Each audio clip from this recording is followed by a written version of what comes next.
Hello. Hi, everybody. Hi, and welcome to the second part of the Oz stream Woo. with Andrew Kolb, and I'm gonna pass you over like straight away. Okay. Great, I'll take it. So, welcome back for those who joined us for the part one a couple weeks ago, or have been watching it online, because I think it's available on YouTube now, correct? It Yeah. is, yes. Indeed. So if you haven't watched that, then watch this first, and then that will be like a prequel to find out how we got here. But I guess before we kind of go into that recap, should we reintroduce everyone's characters, and then I'll dive in? Yeah, cool. Great. Who's taking it away? I will do. I will direct. Why don't Nala? Why don't you reintroduce yourself? Okay, cool. Okay, hi, I'm Bree, and I'm playing Nala. Um, she is a yes. I think she's a monk. She's a monk shifter, and This is my fault. I did this to you. Really put she's you on the a spot. yeah. I should know this by now. No, I she's a monk shifter, human looking. She's a teenager. She's about 17, and she's Kalash's sister, half sister, cause he's full cat. I'm part cat. Some attitude. Yeah, I'm angry. He's also angry because he's a barbarian. But yes, there you go. I have no excuse. Okay. I just choose to be angry. Okay. Okay, big bro, you go. Yeah, I am Sam. I am playing Kalash, who is a Leonin or Lion folk barbarian, half of a beast. So big claws, big teeth, big tail as well if you ever need it as well. And yeah, Nana is my little sister, and yeah, we are traveling to Oz on just another odd job. And Kalash, who is someone that you met along the way on this adventure? Throw it to the next character or I player. think I'm gonna hand it over to Glyn to fill with. Oh, hi, I'm not ready. Hi, I'm Phil, and I am playing Glyn Boinlegger, who he searches for knowledge, which is very useful, and he's a little bit out of sorts with these big, rough and tough cat people, but it takes all sorts, and I'm here in a very strange place, but there's lots of information to be found. And oh my god, elevators, they're amazing, because we're from a medieval world, I think. So this is blowing my brain out of my skull, I think. So yeah, and he's a spellcaster of some kind. Um, knowledge is power. Sorry, I feel awkward and uncomfortable. Seb, please help. Hi, I'm Seb. I'm playing Griffo, the Lightfoot Halfling Artificer. I like trains. I like I like trains. I like trains. trains. Oh, I've wow. spent the entire last session just liking everything apart from kids We are really threw fighting you and into there's a bunch world. of there's like Really threw little you in. model steam engines. I'm amazed. Yeah. I'm just happy. Anyway, Gunnar. Yes, hi, I'm Ben. I'm playing Gudar. I am the very tall, very, very peppy person who is from Firbolg Trickster Druid. And, maybe sometimes the voice will change. Maybe sometimes it will go somewhere where you're really not expecting it to go. Wow. Handling a bit of Gilbert Gottfried there. You know it. And that is our cast for today and for last time. The five Again. adventurers I'm answered a sorry. call in a tavern for a simple kind of like chauffeuring or kind of like escort assignment, where they all met a bug named Torgo, who quickly took them from their land into where they now are, a land called Oz, which saw them start off in a forest have a bit of a conflict with large fighting trees, where they saved an owl named Chato, who suggested that everyone can come and visit her restaurant, which is actually now I think where the group is headed. But before they get there, they stopped at in Fuddleville, which was like an Aussian version of Vegas. We're enamored with the elevators, the overground kind of monorail that connects many of the districts, and took that into Southwatch, which is where we now find our party. They also found out that magic seems to be somewhat restricted, and despite knowing that and their best efforts to not kind of use their magic in public, seem to have done that to if I remember correctly, clean up vomit from eating too many fish pies on the train. No, the vomit was left. I was attempting to fix the broken window that the vomit was being pushed through. That's right. Those were two separate instances on this train that Griffo adores. So the group, having kind of come down from that kind of upper platform of the overground, are now met with a large group, probably half a dozen, maybe even 10 of these kind of like black-clad, black-capped figures of different heights and also different species too, because as we've also established, animals seem to be sentient and walking around in clothes. So to that point, you also see there's a gorilla as well as some sort of other kind of like smaller ape that is wearing this cloak amongst some humans that seem to be kind of ready to receive admittedly, the rule breakers. So having come down from the elevator and the 5 of you now meeting with the kind of 8, 9, possibly even 10 of them, what do you do? We came down the stairs because I don't like stairs. The elevator. I don't like it. I could not handle the elevator this time. Hello! Unless they stop me, I'm not under the impression I've done anything wrong, so I'm just going to attempt to walk past them. Okay, so yeah, I think it's when Gunnar kind of steps forward that a figure steps forward from the group, and she kind of has 2 kind of like long blonde braids, and kind of just holds up a hand and says, "Excuse me, I don't mean to be rude, but there seems to be a report of an issue with magic use, and just wanted to clarify if that was you." Well, what is magic? And she kind of turns to the others and says, "Apologies, do you understand what we're referring to?" And gestures towards the rest of your party. Went to the rest of the party and just Is there a match them. problem, officer? And she says, "I don't believe so, but if there are, then we will just need to kind of take you down to the station and then just file a simple report and then collect any sort of fines that might be related to the kind of infraction, and then we'll let you on your way." What is wrong?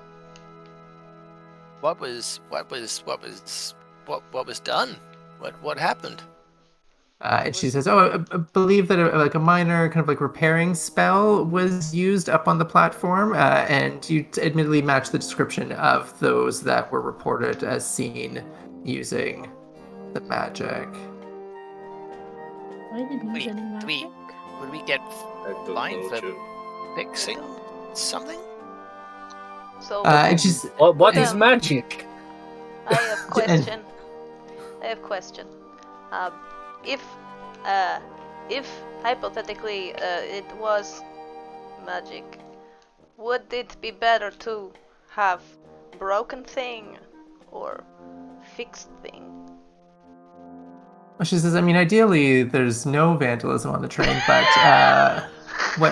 what we're trying to resolve is that there is the kind of like repair and kind of like train maintenance guild that is kind of like expected to kind of like take care of the trains, and with that, magic has like denied them their ability to kind of like follow through with their assigned tasks. Maybe it was them who fixed it.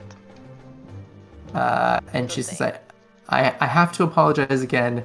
It was a very clear description, and admittedly, you are, and gestures towards, I think it was Gunnar who repaired the, gestures towards Gunnar, who's and you fit that description. So again, I will ask: did you repair the train?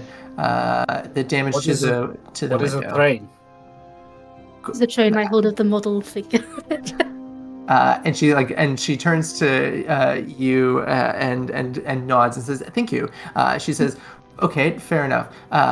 Where are we? Do you understand glass?" I'm not an imbecile. And she says, "I'm absolutely not suggesting that." I can count all the way to 6. We have never been to this land before, and like if there were some rules broken, we certainly wouldn't have done it intentionally. We've never been here before. And she says, absolutely. I'm not suggesting that there's any malice behind what happened, but the due process for use of magic without kind of proper either papers or kind of like licenses is just a simple fine. So you, sir, if you wouldn't mind coming with us, then we could just kind of like fill out the paperwork. We could just sort out the fine, and then happy to let you kind of continue on with an understanding that it will not happen again. I How have a much? question, little one. This station, is it close to the palace? And she says, "Oh, no, you're looking to get to the Ruby Palace. That is south of here, but it is a bit of a trek. Forgive me, do you have, and I'm also going under the assumption that you don't have the correct license. Do you have the correct license for performing spells, rituals, and the like?" No. We've never I been do not know that. in this land before. Question I'm for afraid, DM. so Was the palace where we were invited to the party? So there's a number of like major structures. What she's probably referring to is the Ruby Palace, which is south of you, which is kind of like the head of this district, or the kind of like the home base of the kind of like legal representation. But your tickets are for the Emerald Citadel, which is north of here, Right. and that's where your invite is for. That's where the party is happening. Going to party. Yes, we don't have So- license. And she says, I mean, everyone makes mistakes. And I think at least one of the others joins her and comes towards you, Gunnar, just to like suggest, why don't we like take this somewhere and sort this out? Yes, Or we no, will can- go. We'll go. we- We'll go. We'll come Sure, to no just problem. in case we need to pool resources to deal with it. You Okay. guys are friends. Oh. Yeah, of course she we are says- gonna. Oh, were you calling? And I think she apologized. She's like, sorry, were you calling us friends or your friends? Would you like to be friends? And she says, I would like that very much. I'm just gonna put my arms around her. It's like, oh, friend. And she says, lovely. Okay, well, we, your friends, are going to take you to this station just to sort out a bit of paperwork. And assuming that there's no kind of like resistance, then I think the rest of the kind of crowd, at least of these kind of like black clad kind of like overwatch or like watchers, kind of back off. And now there's just the two who are kind of like escorting Gunnar down the street towards the station. Is there anything that you specifically collectively want to do on the way? Yeah. Behave. How You're would gonna have to roll a behavior check. how would a person have magic license?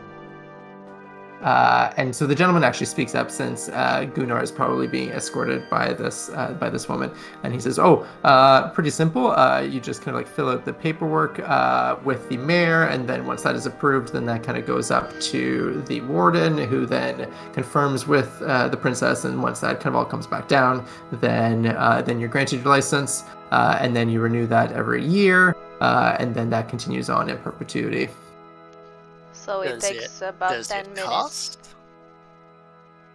She says, actually, I don't. I mean, he's like, admittedly, I don't know what costs are associated with it. I've never kind of applied personally. I don't have any kind of an innate magic.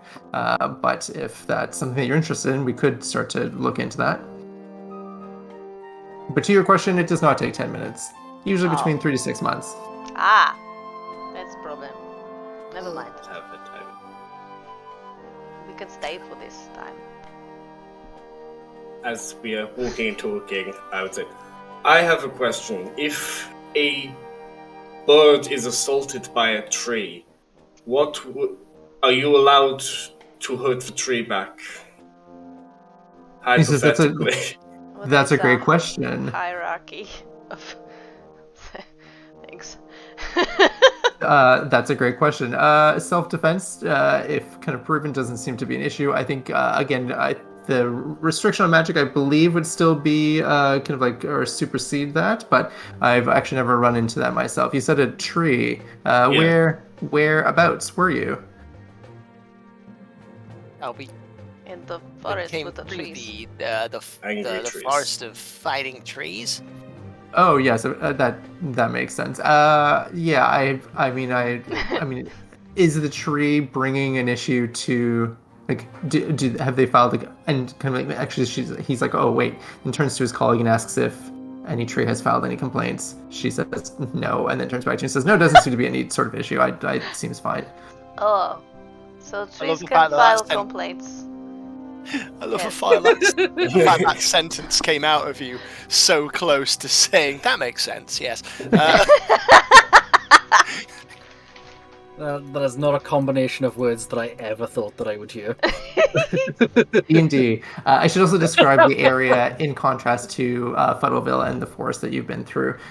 This neighborhood seems to be kind of like a training neighborhood for watcher folk, or these kind of like guarded figures. Because while the two that you see are in that kind of like black clad with the black hats with the kind of silver OZ on the top and for their badge, you see a number that are like that, but with bright yellow trainee across the back with yellow caps. So you see a number of trainees in the neighborhood, sometimes kind of walking with like a full-fledged watcher ahead of them. The neighborhood itself seems to be kind of like adorned with a lot of pride, like a lot of Aussian banners, a lot of the different kind of banners of each district. Like it's very much a like Oz-centric neighborhood. But you also see a number of posters, some for wanted, some that are like celebrating kind of like crimes resolved.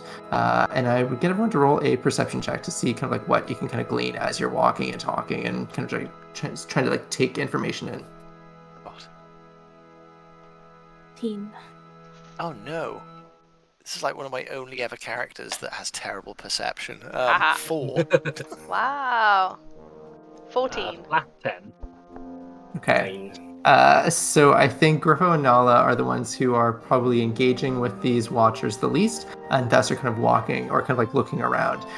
And you two probably spot the kind of clearest and the most repetitive posters, which refer to the lion. And maybe Nala, maybe there's a personal kind of kindred spirit with this. But you do see that there are a number of posters that look old and weathered, referring to kind of a cowardly lion being missing. You see this kind of like large regal lion with a kind of like a top, not a top knot, like a top ponytail tied up with a bow. And then more recent posters kind of asking for or looking for any information regarding the kind of whereabouts or the kind of status of Cowardly Lion. So it's almost like a part neighborhood watch, part kind of like Crime Stoppers. I don't know if that is a relevant reference, but that's kind of the energy you're getting from a lot of the kind of posters in this area. So as you pick up on that, then you get to the Watcher Folk Station, which is emblazoned with those letters above. You see garden and playground on either side. And you get less police station and more kind of like community center. Like there are people casually kind of coming in and out, and a front desk, which is as much kind of filled with like community literature and maps and such, as well as kind of like a woman behind the desk who is willing to give information and help. So the woman with the braids, the watcher with the braids, suggests that the four of you kind of like stay here while Gunnar comes with the two of them to just kind of fill out the quick paperwork and pay the fine. Or I guess I'm selling my kidneys. If excuse me, if Gunnar doesn't have enough for the fine, will we be able to chip into that? He had no idea that he was breaking rules. And she says, absolutely. I believe based on the weight of the glass, then it probably shouldn't be more than six GP. So, I mean, I'm happy to collect that now from you before we get the paperwork going if you need to pool together. Otherwise, we can do that after. So I can't remember how much we Seeing had. as I held my breath in there because I genuinely thought you were going to go to the 600 as you don't. Like, Glyn is like, oh, that's fine. just walks off to have a look around. But how much do we have left? Because it's not gold pieces, it's green. Like, Right, I think We're given 50 each or something like that. Yeah, you're each given 50. Now, a number of you spent a lot of your money in the gift shop. Fuddleville gift shop. So I guess the I question is remember on rightly. all of it has gold. Does anybody spend have all of it? Money. Yes, I Gudar think I did spent spend all of it on a dress that is currently on Nala. right? Oh yeah. I may have not put that on. I may have just put it in my bag. Did you Oh, put no, it I on and then literally- you literally put your instantly arms up to me and I rip went, the side so you could run in it? Oh yeah. 15 left. 15 left. I made a note Alright. of it. Yeah, well I'm done. glad someone I did. know. I have no idea. Mocking it. It's me who made a note of it. So I guess if Griffo is the treasurer, then are you willing to part with Always. the 6 GP for Gunnar's release, essentially? Sure. Okay. Then the kind of like gentleman takes the money while the woman escorts. Well, they both escort, but while he takes the money, then they both escort Gunnar to a separate room. So we'll kind of quickly gloss over the paperwork section of Oz D&D, but I am interested what the Hold to four of not you make are a doing spelling in mistake. No, Gunnar, you're asked simple information, and I guess my quick question is, how honest do you want to be with the kind of like information that you fill out? The exact same level of honesty that I am with everyone else that I interact with, so not at all. Oh, interesting. God. Okay. And then I will get you to roll a deception check as you lie. Yep. Come I'm not on. trusting the digital dice, I'm trusting my very, very nice metal dice. Come on. Yeah, so they were good for you last night. That's a 16. Oh, 16. Okay. Yep. They are trusting of It's you not and bad since I have a believe. +1. No, that's okay. Good. They are kind of fully in support and understand or believe that this paperwork that you've given them is honest and to the letter. I think one thing you may have noticed is that it asks what neighborhood and district that you live in, and maybe that's probably one of the best ones to lie, as opposed to saying that you are not from Oz. Whether or not that's a lie that you choose to do is up to you, but that's definitely one area outside of your name and occupation that you could deceive. Then, because I know very little of the area, because we've only been given very limited information, I believe we've been... So, sorry, correct me if I'm wrong. We've been to Fuddleville, the Warren, and we're now currently going into Toastin. I think you took the train straight from Fuddleville to Southwatch, so I don't think you've actually been in the Warren yet. For the sake of it, and to keep along with the story, I'm just going to say Fuddleville. Okay. And sounds great. I am going to be a seamster, because I can knit. Okay. And I think seeing that you live in Fuddleville, I think the gentleman kind of like makes a bit of a joke in kind of like in a demeaning way, like just like okay, that tracks, and then they kind of bring you back out. But while you're coming back out, what are the other four doing in this kind of like common room waiting area? Again, people are walking in and out. They seem to be kind of going to other rooms. Like it's not like a police station where there's the entrance and then the kind of like cop side of things. It's really just kind of like this is a reception that then leads to like a pool and like a common area and a kind of like a lounge space. So what do you four want to do while you kind of hang out and wait for Gunnar? Any standout wanted poster type things for people that are I take it, do they still have ones for the criminals that are at large? Yep, definitely still for the Cowardly Lion. Those are probably the most prominent. What you probably get outside of those it's less about these are the criminals we're looking for. It's more about help us solve these crimes. So there's an issue of kind of like collapsed buildings happening in Winky that they're trying to help get more information regarding. There's kind of like crop failure that's happening both in the Great Farmlands and in Warren, as well as in those two locations. It's more things like that as opposed to find this person or apprehend this person. What was the Cowardly Lion connection? lion Sorry, one had there? been captured or is at large? No, there's two. So first was missing. they are missing and looking for more information, and first is missing, and then the next one is like we know that they are like missing, but if you have any information regarding kind of the nature of their kind of like disappearance or anything like that, that to please report. So there isn't really an escalation between the two posters so much as just an update and trying to kind of like it's obviously been happening for a while. Yeah. I wonder if the lion was ever found.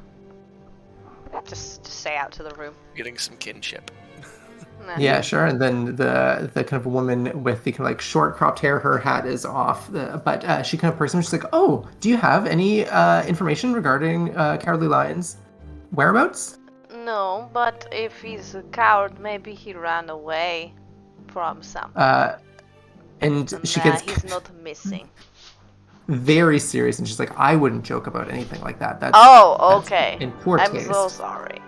Oh, She's okay. Like, Sight check understandable. as That's- if she's deadly serious, or Yeah. if she's like just hiding the fact that she's also made that joke. Sure. Roll an insight check. This is what I get a natural 20 on. Brilliant. Yeah. No, you get that there's a reverence for the Cowardly Lion that he or they are a creature of status that I think the nature of this crime is something that is not to be taken lightly. Oh, very sorry. I think he's someone But important. how long has he been missing? They been missing. And she says, yes, and I guess turns to Glenn and says, yes, he was someone very important. He was the mayor of Winky. Like that's you just like don't disappear. The mayor just doesn't disappear like that. But I think it's probably going on 2-3 months now. Oh, so where is he? Where'd he go? Well, And she says, an excellent question. That's what they're trying to find out. Yes. If we find out anything, then we'll let you know. And she says, lovely. Any watcher station. I think even if you took that information to the kind of like mayor's office, that if you're kind of like south or like cardinal direction enough, then please do. And I think at that point Gunnar returns, kind of like independent of the other watchers, and the party is reunited in this station. If there's any kind of water cooler, Kalash has just been slowly filling up cups and watching the bubbles rise. There is. Not to waste it all. Gunnar, you're back. Yes. Brother, there's a missing lion. Like you.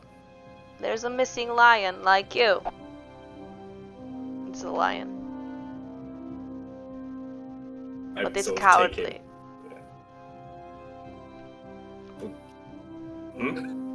How? Why is it cowardly? And if you're turning to the woman behind the desk, then she says, he simply is. Oh. But he's a lion. And she turns and says, absolutely. But he's... Are you sure? Everyone's different. Kalash, this one's also a mare, you know? So... Oh. Yes. That's the point of differentiation. He doesn't look like a horse. No.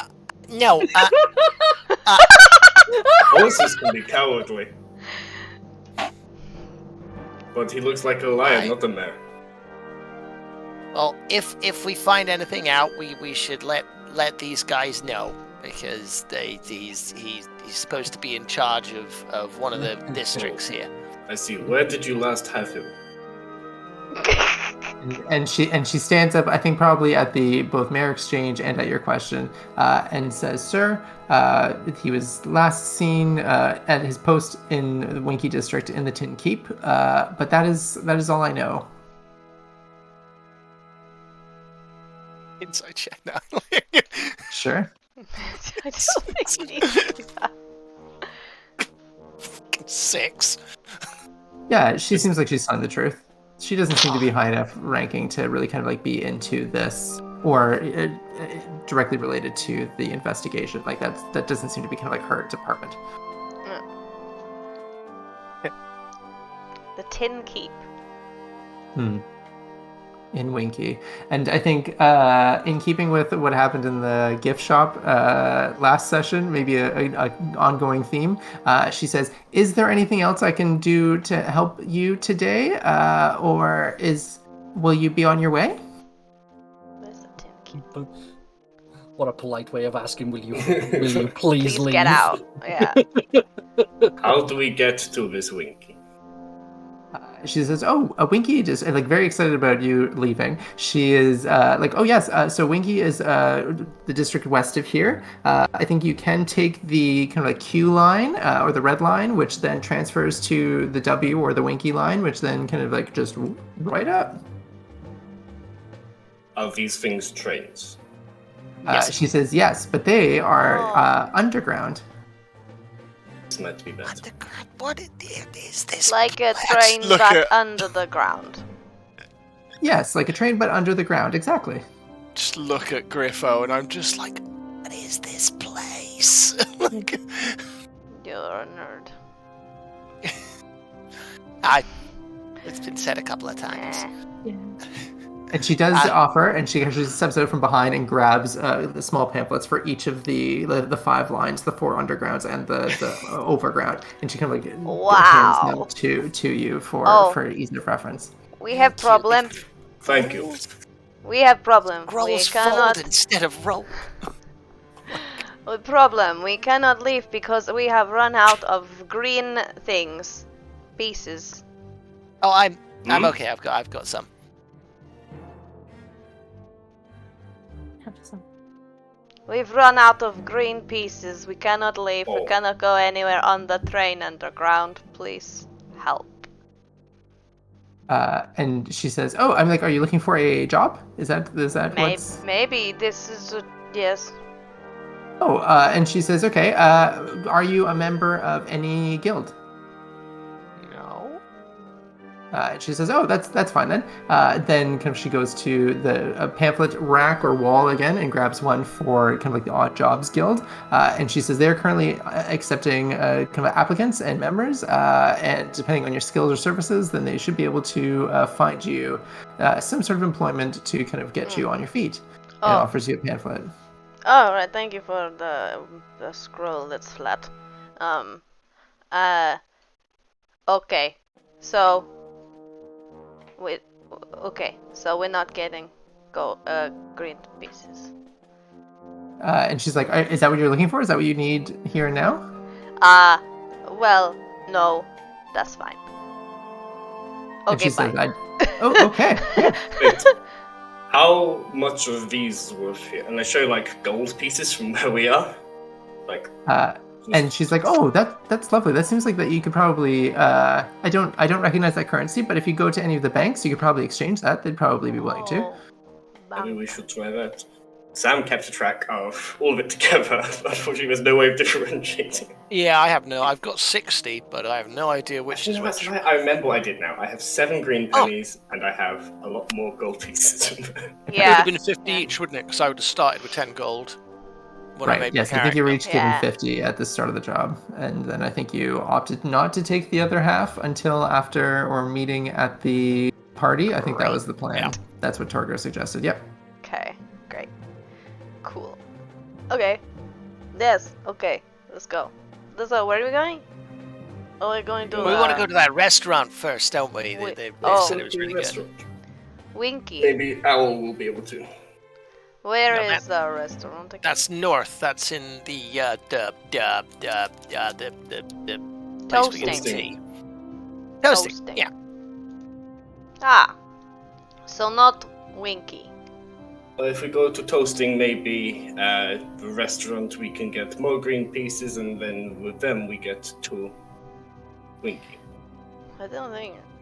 Okay. Or we could just... We should have enough to... I can't remember how much this train was. I have a look at my partially eaten leaflet. Does it say how much the train costs again? Yeah, the train was 5 GP per stop, including a transfer. So, Wow. Yes, because it's another day ticket, or? No, because it's the fancy line. Oh. I thought you were gonna say fantasy, and I was like, I'm done. Damn capitalism! Capitalism in this world. It's the fancy line. Let's go and get some food at this place, and then we'll work out which way we want to go from there. Oh yes. Okay, so quick reminder, the party is at 8, and it probably took about an hour to kind of like get around or explore within Southwatch a bit and kind of sort out this fine and this kind of like minor infraction.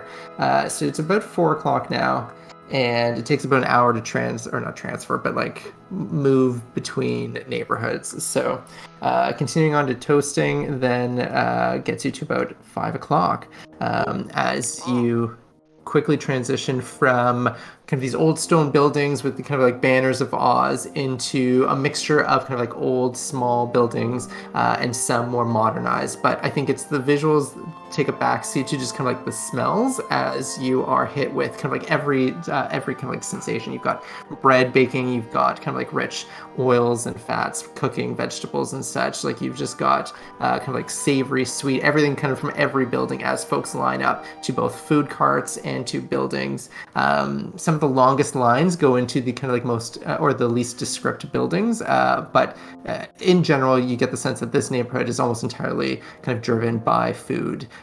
This is kind of like the spot you go to if you're trying to find a nice meal in Oz. So if you're looking for Chaddo's restaurant, then I'll get everyone or someone to roll a survival check. Can I ask a quick question? Sure. Probably me. Did my newfound friends just leave me in the police station, or they actually waited for me? They said we rejoined us. Just making sure, because the conversation was, I'm in the back room doing some paperwork. Oh no, you joined us. You've had a conversation about finding out some things, and then you went. No, you joined us. I missed that. I think Sure. you got brought back kind of after the investigation into the lion. I think the conversation about Winky and the kind of like later stuff, I think that was everyone together. So I missed that, but you're all together now and you're all in toasting, I promise. So okay. I was like, oh, they bailed me out and they left me. I got an 18 for survival. Okay, and I think you, Nala, were kind of like the most driven to find Chaddo, so I think that makes sense. The excitement that the other guys are feeling with the train is what I assume Kalash as well, like, and Mia, like, food. Oh, great, yeah, Oz is offering everything for everyone. So what are you, Nala, doing to look for this restaurant? Like, how are you navigating both the crowds and the smells to kind of find what you're looking for? I'm gonna... Do we know what they sell at this? You know that she was buying she was taking apples from those trees. Okay. But that's as far as you got. Like, you know there's pastries related, but... Yeah, in my head they're pies, but they could be completely wrong. Okay. I'm just like, just smelling around, maybe looking at like the queues that are not super long, and like, I don't know, just looking around, maybe looking at the names and just darting from place to place.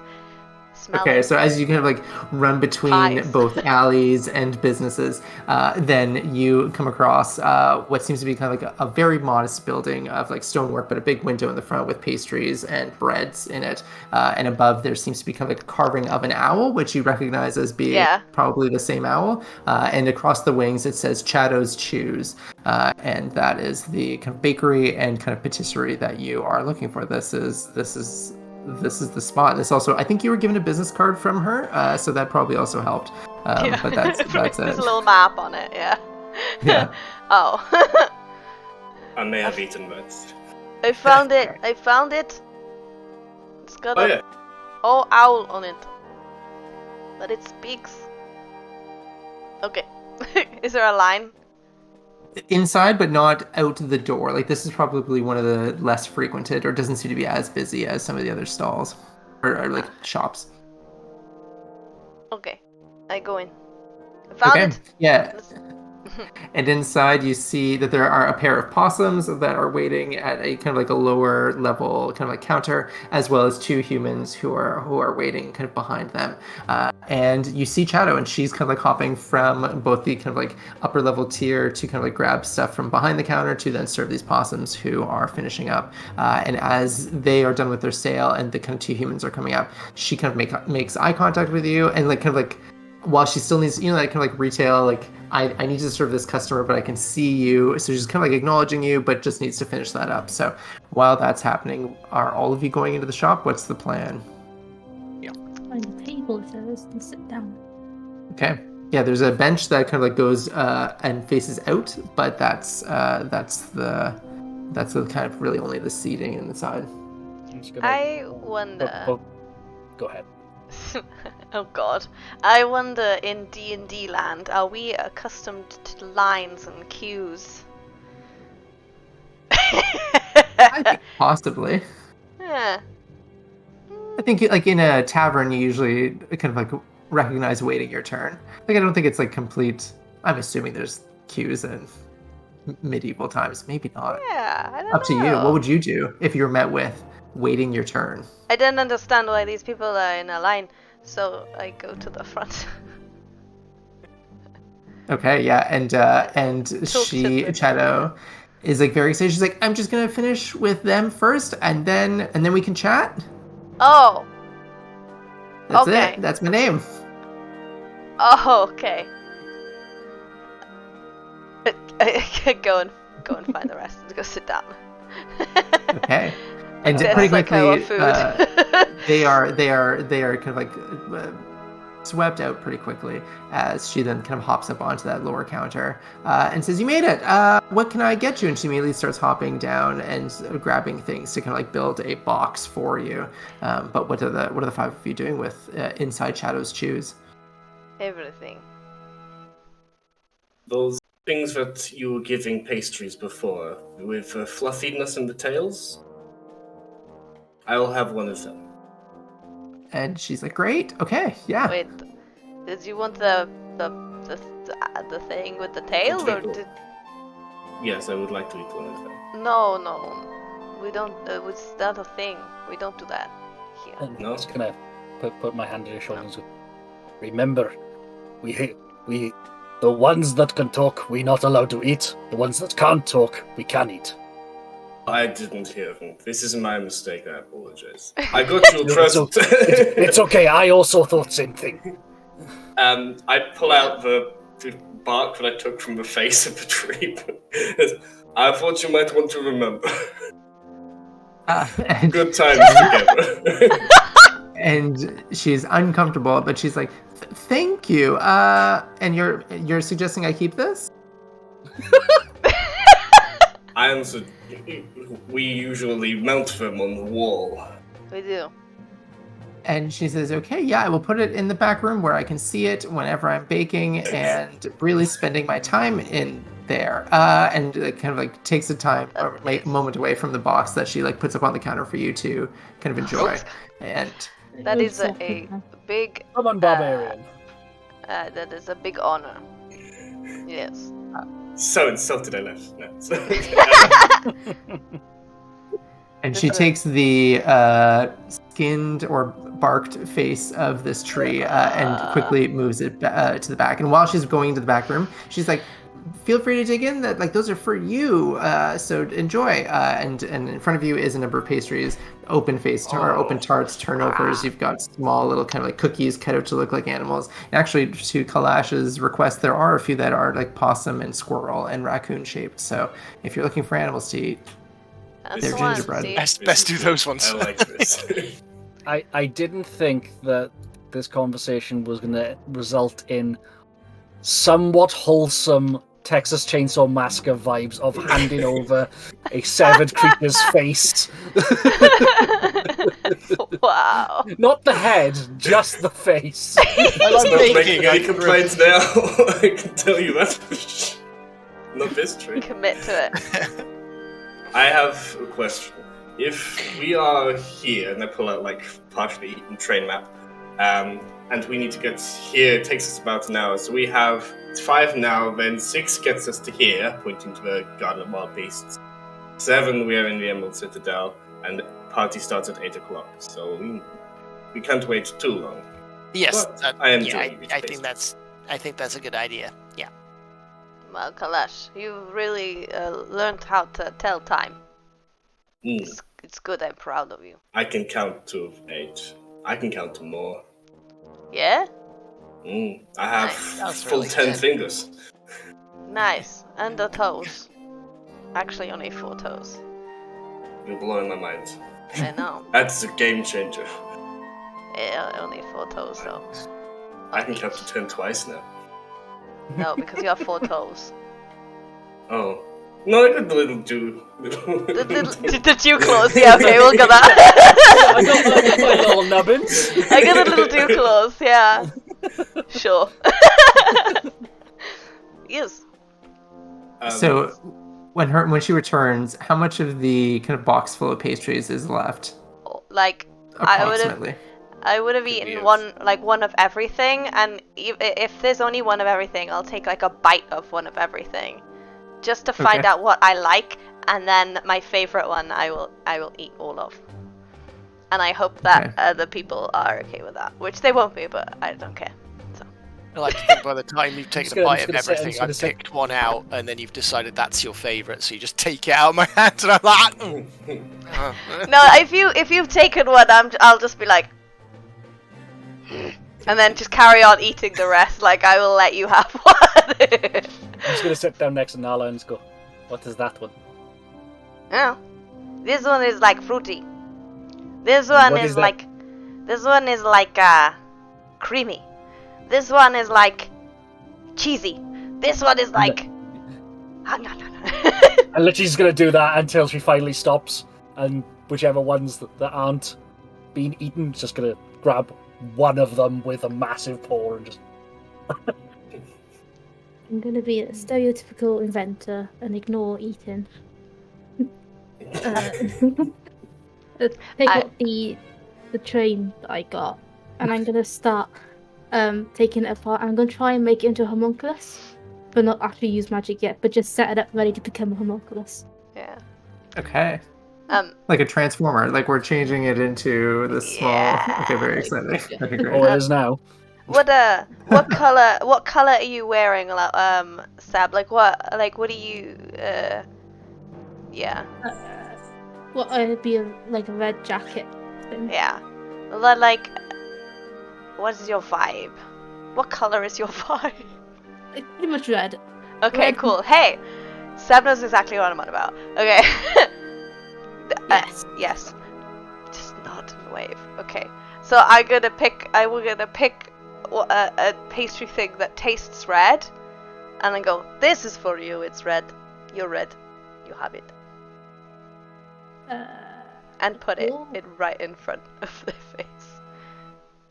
You should eat. Okay. Okay. I take the bite and then go straight back to the train. Okay. Oh, what a lovely little dysfunctional family that we are. And at this point, I want everyone to roll a perception check. 20. 19. Wow. This many. Griffo, what did you roll? 6. Okay. And Gunnar? Exactly how many that the lion can count on his toes. 8. Okay. So outside of Glyn and Nala, what are you 3 distracted by? Like, what are you actively engaged with that you don't notice what I'm about to describe? So for Gunnar, Kalash, and Griffo. Okay. think I've just truly clocked up. There's a place called Garden of Wild Beasts, and my imagination is just going mad, thinking what could be there. Okay. And Gunnar? I'm basically imagining this character has like chronic ADHD, so it's probably just spaced out and is just some shiny thing has gone by, so that means that the brain is now switched off for however long it takes.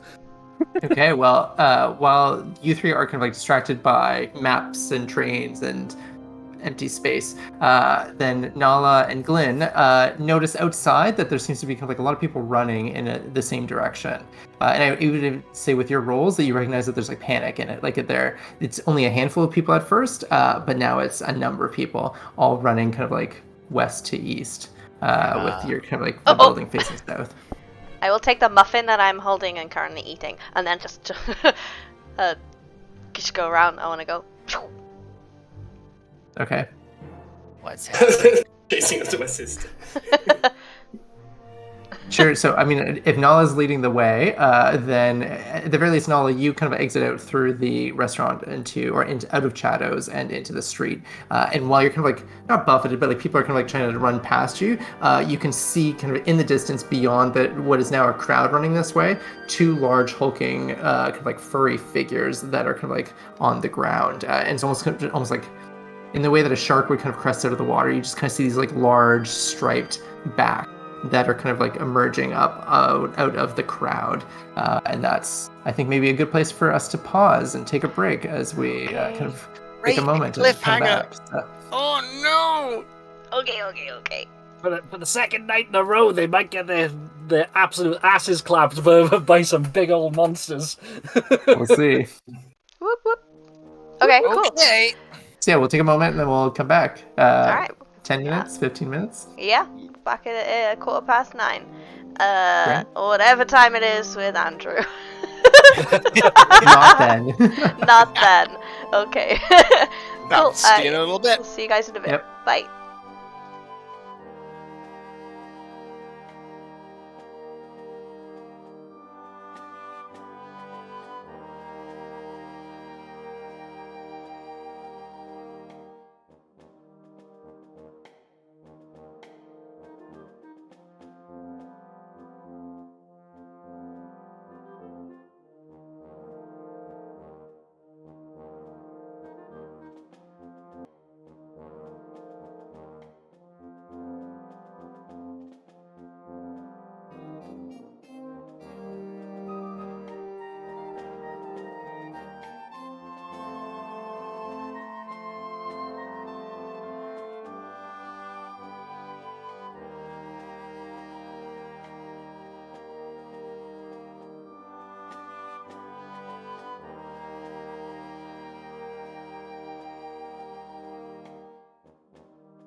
Welcome back.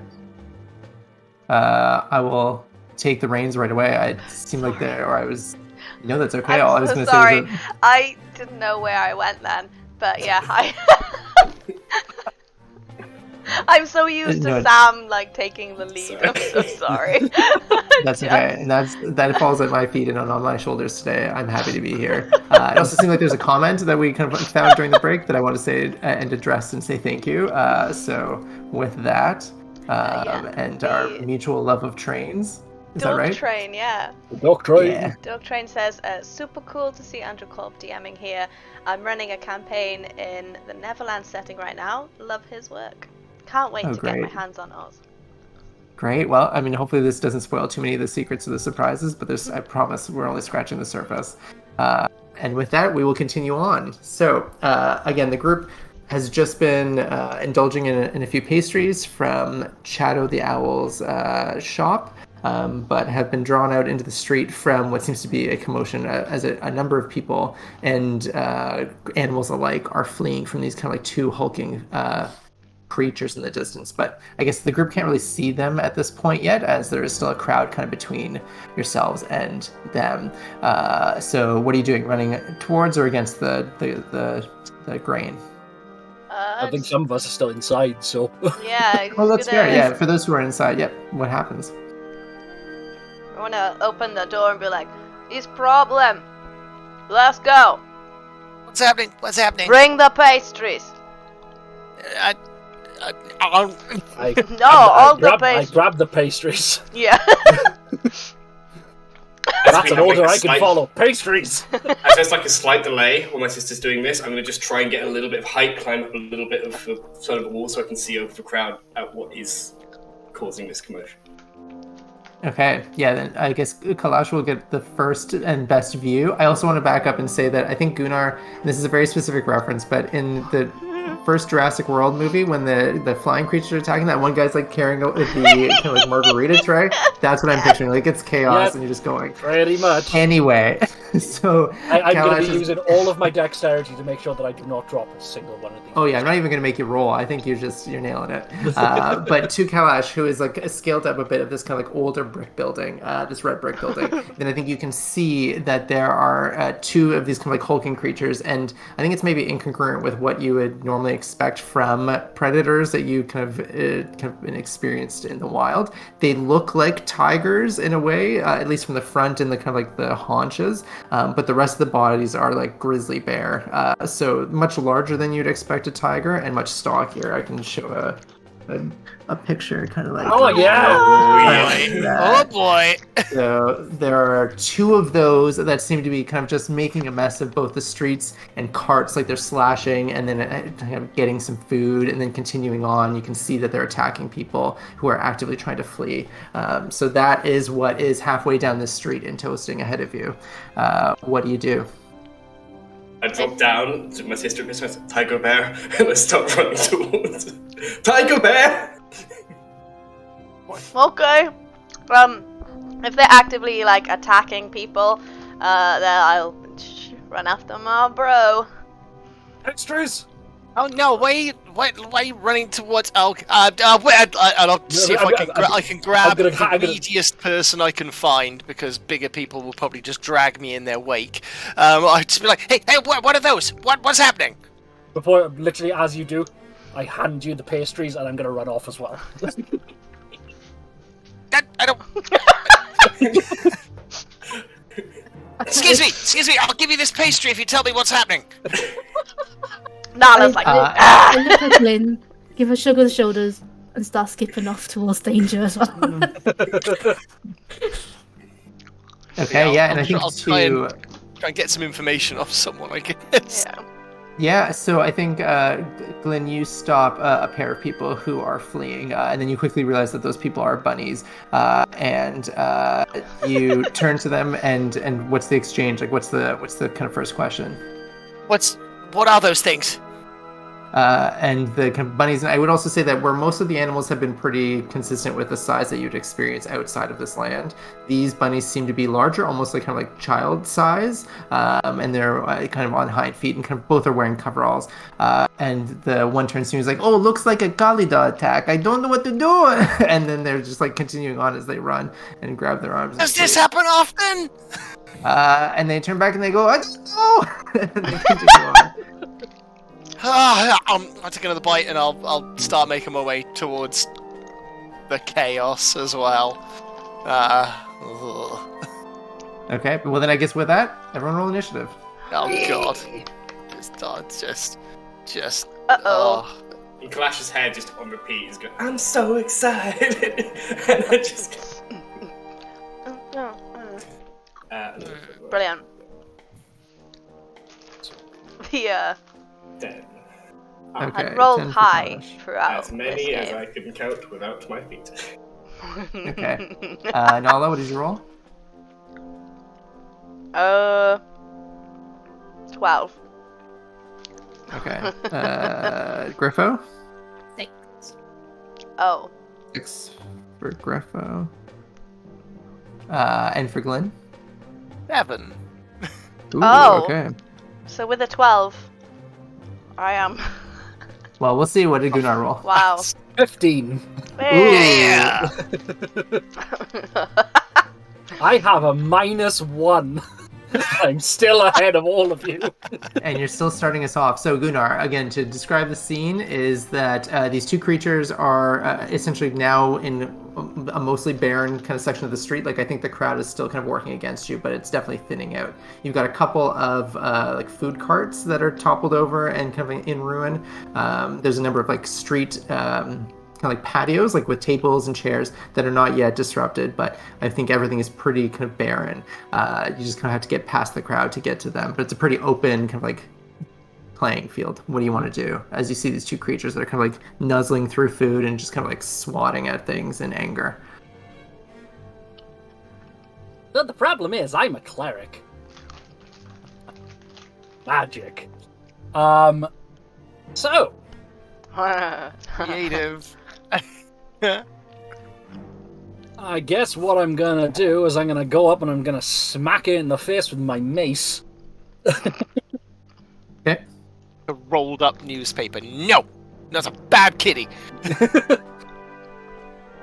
Okay, well, roll an attack roll then.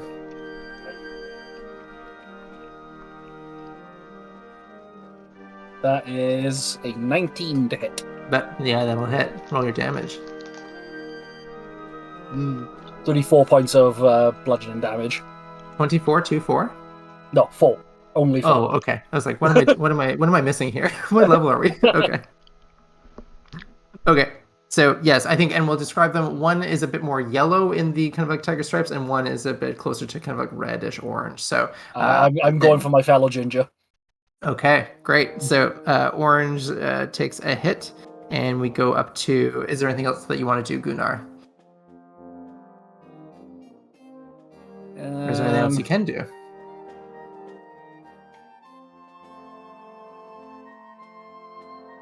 Did you say me? Not Okay, yet. No, okay, I'm just gonna hold my action. Okay. I'm just gonna stop. There's nothing else I can do without doing magic. Literally, I'm a trickster domain. Everything is magic. Okay.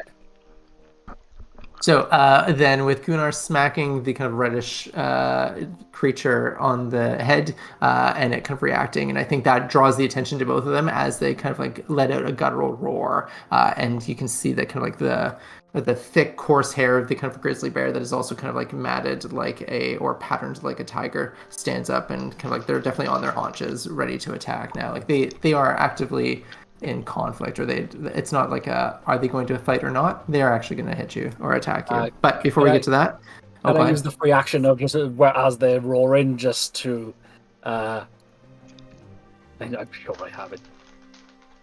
I didn't take it. No, carry on. Okay. Then I would have thought I would have taken prestidigitation, but I didn't. Gotcha. Okay, so yeah, Nala is up with Kalash on deck. So Nala, what do you want to do as Gunnar runs in? Oh yeah, I'll run. I will run, and I will get into a certain distance, within 60 feet, and I will use my boomerang. Ooh, okay. Yeah, and just take that off and. Okay, yeah, so this is a Kensei shot as well, so just a Kensei weapon. So. Oh, it's a bonus action. Hey, there is that. Okay. Yeah. Okay, then okay. Can I can do that, right? Yep. Yeah, I can't see why you can't do that. Okay, yeah, then roll your attack roll, or does it need to do a save to avoid damage? I'll roll attack. Okay. Oh. 12. That hits. Ah! Cool. Then it does... Okay, I'm just gonna... this is 5 bludgeoning damage, and it does an extra D4. That's a 1. Of what? Of bludgeoning damage for being a Kensei weapon. Oh, okay.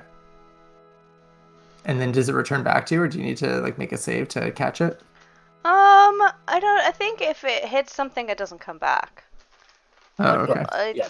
Yeah. If it hits something, it doesn't come back. If you miss, then it does come back. Yeah. Gotcha. Cool. And are you attacking the same one that Gunnar attacked, or the other one? Ooh. Yes. Okay, ask Sorry, an answer. That is an answer. That's okay. I will attack. I'll attack the other one then. If Gunnar Okay. said that. Yep. That was my bonus action. I can't actually get up to it and I don't know, hit it. I guess. Okay. With my So claw then staff. roll your attack roll.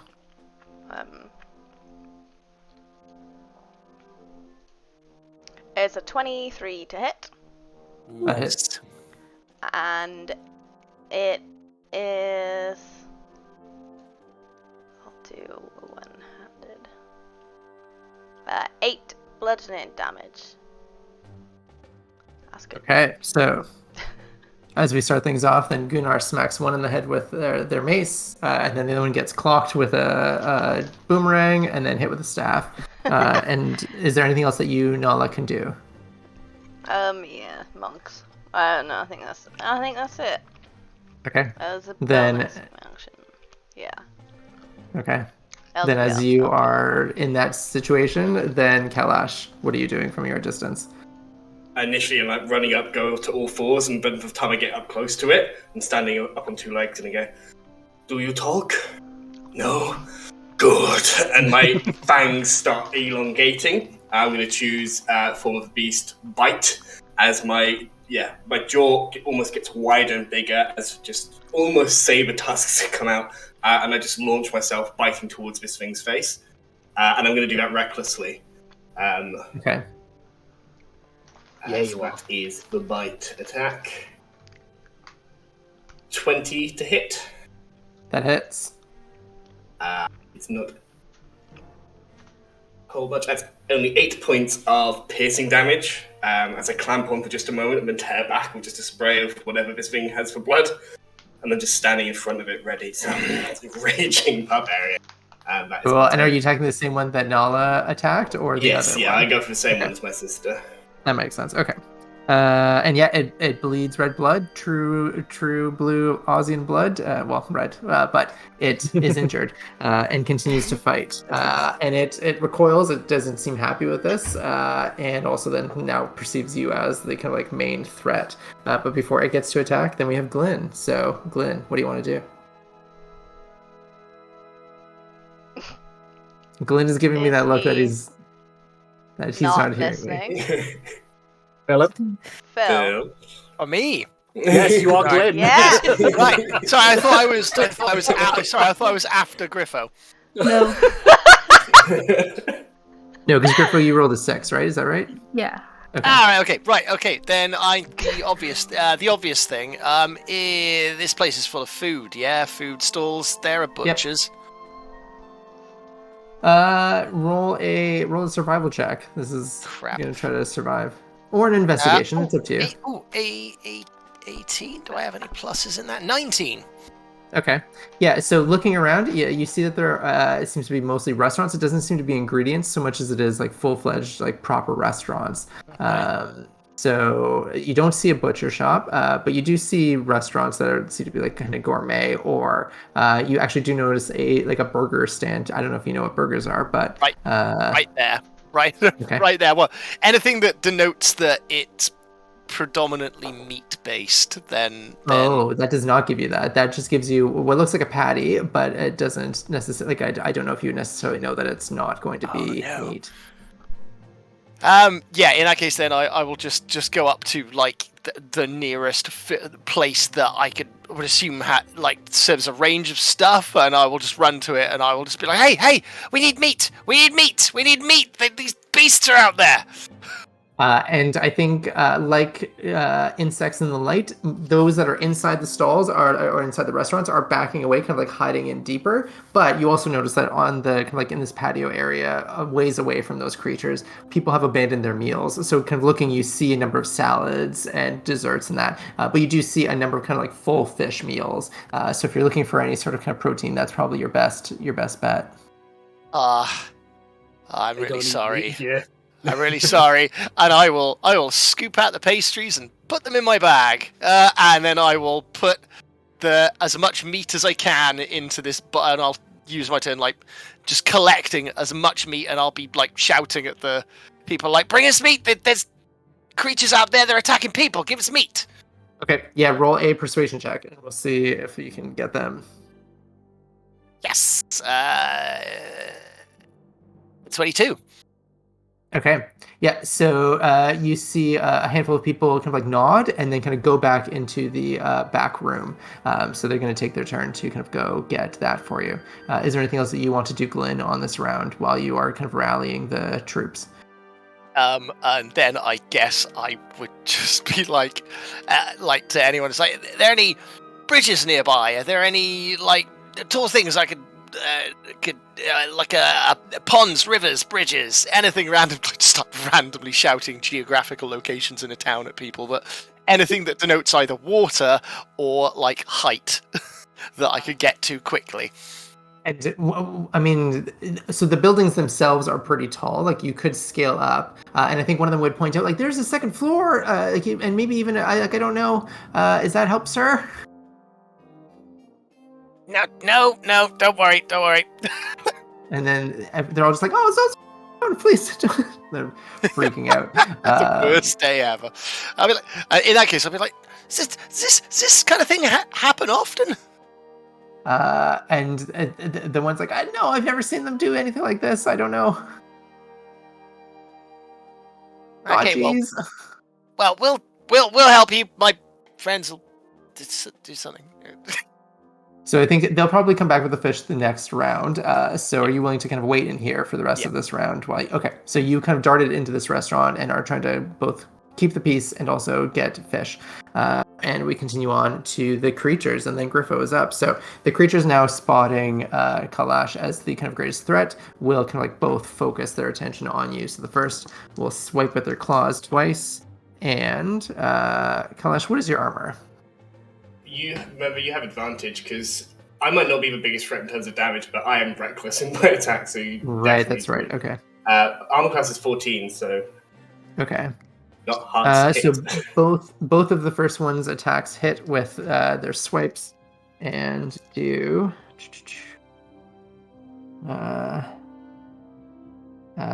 so 20 points of damage total from those two swipes. Okay. Well, is that slashing? So Yes. I'll reduce back to 10 men because I am raging. Okay. Oh, okay.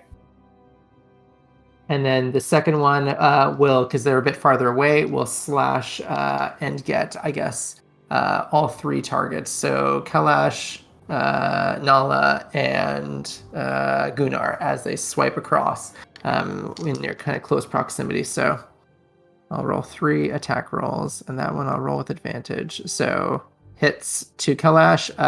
Gunnar, what is your armor? 15. Okay, so that one misses. And then Nala, what is your armor? 15. Okay, so hits both Kalash and Nala, and does...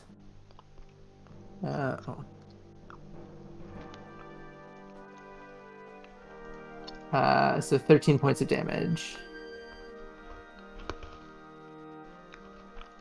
Reduce to 6, Right. right? Because you round down. Yes, yeah, I would round down for you. So Nala, you take 13 points, and Kalash, with your barbarian resistance, take half that. And then it's the end of the turn, so we go to Griffo, and then Gunnar is on deck. So Griffo, you've seen these kind of like fearsome creatures attack your comrades. What do you want to do? So I'll take my transforming train, move it forward, and turn it into a catapult as I cast catapult on it. Okay. So I can shoot it with something random, maybe like a rock or a piece of pavement or whatever. Okay, yeah, and I think because the area has just started to become in ruin, so I think that's pretty easy enough. So what happens? Does one of the creatures need to roll a save, or is it an attack roll? So one of the creatures will take a dexterity 12 saving throw. Okay. Fully hit. So it fails. So Oh. what's the damage? That's 11 points of bludgeoning damage then. Okay, which one are you attacking? The orange one or the yellowish one? Which one looks most hurt?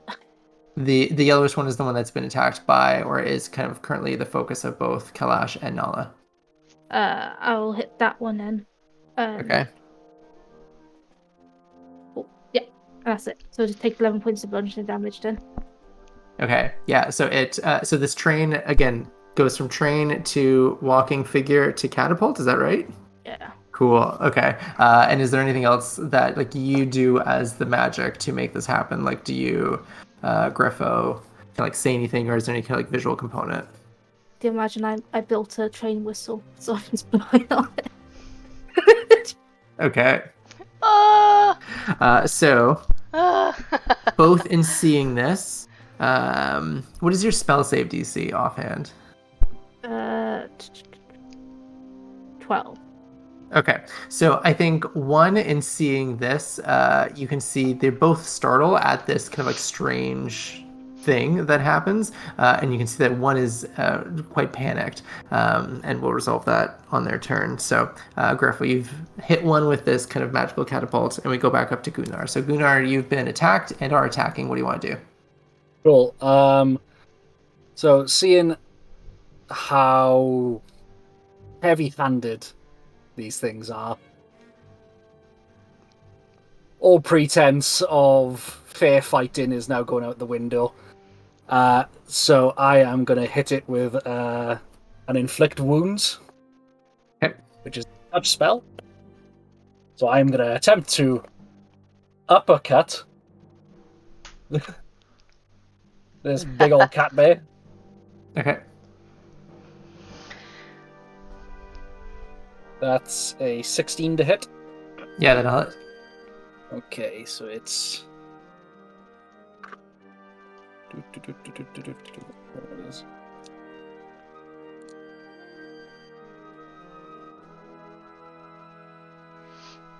$19 points of damage.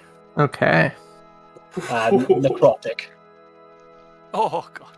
Oh, Okay. what a spell! I'm just going to try and get it's- it straight under the jaw, like following it through the mace to try and somewhat make it look like I'm doing melee, but like for the first time that all of these have seen him, Gunnar is now actually in like serious mode. Like is not fucking around. Do you want to do a performance roll to see how well you can kind of hide this, or are you actively and openly doing that? Okay. Yeah, then roll a performance check. It's a 13. Okay. Yeah, so I think it's, I mean, I don't know how convincing it'll be to kind of like onlookers, but I think to the rest of the party, it looks like you're trying to just strictly uppercut, and it seems to deal some good damage. Oh, I'm not trying to hide it from this lot, I'm trying to hide it from... Oh, okay. Yeah. I don't think it Gotcha. works like that. Okay. But yeah. Fair. They are my new friends, and they are hurting my new friends, so I will hurt them. Okay. So then, is there anything else that you want to do? Like, you're kind of standing there. You've attacked. Yes. So as my bonus action, no, I'm gonna stop. I'm gonna hold that in case we need it for later. Okay. Sounds good. Oh. So then with that uppercut, then we go back to Nala with Kalash on deck. Nala, what do you want to do? Okay, cool. So I have an action. It's an action called Agile Parry. As long as you may do an armed strike as part of your turn. So I just carry on with my turn, and then that just happens. Or... Yeah. So the way it works is if you have your Kensei weapon, you can make an attack with your Kensei weapon, and if you have another attack action, you can hit it with your fist or whatever, and that allows you to parry with your weapon. Essentially, allows you to add to it. Yeah, I only have one attack, so can I? It's hit it attack? if you do an unarmed attack. then you can get the agile parry as part of. Cool. Right, after. I do want to do like flurry of blows and stuff. Yeah, that's how it and works. Yeah. stuff as well. Yeah. Okay. Cool. Sorry, I yeah. can't say in our main campaign. So. Yeah. Cool. Yeah. Cool. Yeah. Then I will do that. I will. I guess. Yeah. An arm strike, and then I want to do a flurry of blows after that. Okay. Yeah. Roll your attack rolls. Okay. Okay. 21 to hit. That I hits. need dice. More than just one. That's not the one that I want. It's not the one. That is 5 damage. Bludgeoning damage. Okay. And then I'll spend a key point to do flurry of blows. Which is Yeah. 2, yes? Yes. Yeah. 2 hits. That's a no. There's a 9. That does not hit. Cool. 9. 9. Oh, and that's another 21 to hit. That'll hit. Yep. Yeah. That's a 6 bludgeoning damage for that one. Okay. Yeah. This one is So- looking pretty rough. So I'm like, seeing how well that uppercut worked, I'm gonna uppercut it. And then the other one misses, so then I'm gonna kick it. Okay. And then do you get something special for the next time you attack? Is that, or the next time it attacks you? Is that right? Yeah, And so then it's I've got the additional agile AC. parry then, so I got the +2 bonus to my AC. So essentially, I'm using my quarterstaff to Cool. Okay. help. Okay. Sounds good. So then, with that being injured, then we continue on. Unless you want to move at all. Does Nala want to move? No, probably shouldn't. So then, with Nala in place, then we go down to Kalash. So Kalash, what do you want to do? Flash is starting to rear back, ready to bite again. But question: are the 2 things within 10 foot of me? Yes. Yeah. They're both like, I think essentially just like right beside each other, just kind of like in a kind of like mass. Yep. No clever line, just a huge bursting lion roar comes out. Can we both make a wisdom saving throw for me, please? Okay. Against being frightened, if that matters. A 2 and a 1. So I'm gonna say they both fail. And as they are frightened, I once again go for the kill on this one that me and my sister are going for, attacking recklessly. Okay. I want to eat it. That is going to be bite attack. Roll 2 18s, 23. Yep. It You got hits. And it's a d8 plus 3 for piercing. So 9 points of damage as I sink my teeth into it. Okay. Yeah. It's on its last gasp of life, but it is still holding on, and you can see the fear in its eyes as it recognizes that this is a battle it may not be winning. I lick my teeth clean and end my turn. Okay. And before they get to act, then we go to Glenn. So Glenn, what do you want to do now that the 2 from the restaurant and they're kind of like white kind of like cookery has like brought out kind of like large uncooked fish and they're kind of like complete like head to tail sort of thing, and are like, is this what you wanted? That's perfect. We'll be able to do something with this. Fantastic. Thank you. Like, I'll try and save these people. They must be having a hard time out there. And I'll I'll run and say, "Stay in here, stay safe," and run back outside.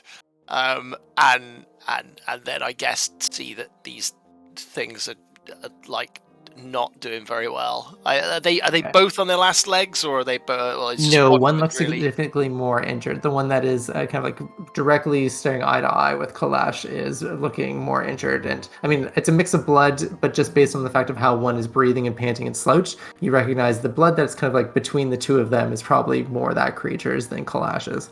And do they look like they're running away? Have I noticed that? Roll a nature check. You would have heard the roar, definitely. Yeah, that's fair. All right. Actually, Also, you see that Nala is actually bloodied from that one attack. 19. 19. Oh yeah. 19? Okay. Yeah, so you recognize that they're both afraid. One that is like staring, the injured one is definitely afraid of Kalash. The other one you recognize, though, seems to be similarly afraid, but focusing not on Kalash, but instead that kind of like little automaton or the little kind of like catapult. But they both are showing equal fear. Okay. They're running. This is probably isn't isn't gonna work. Okay, I will try and get. How much distance can I get for the rest of my turn? Oh, you're maybe 20 feet away from them. Like I think you could get right up to them if you wanted to hit one in the face with a fish. If you really wanted to try that. Do it. Get the killing blow with a fish. Do it. Oh my god, please hit it with a fish. I mean, I don't think it's that weak. I don't know if fish damage is quite there, but we could try. I don't want to disappoint. if I can potentially then distract it essentially by running up, producing this fish and go, hey, what's this, and try and like yeet it like behind it to. Okay, it is a big, heavy, still mostly frozen fish, so you're gonna have to roll an athletics check for me, which I'm sure Glenn is very good at. Oh bless you. Is that essentially the help action though? 7. Okay. You throw the fish think- straight at the hole. I think what happens is I think you try to throw it past it. What is Glenn's approach to throwing? Like, are you doing kind of like this like guy shot put, is... or are you American football? What's the approach? I mean, it's essentially what you'd expect for someone like Glenn.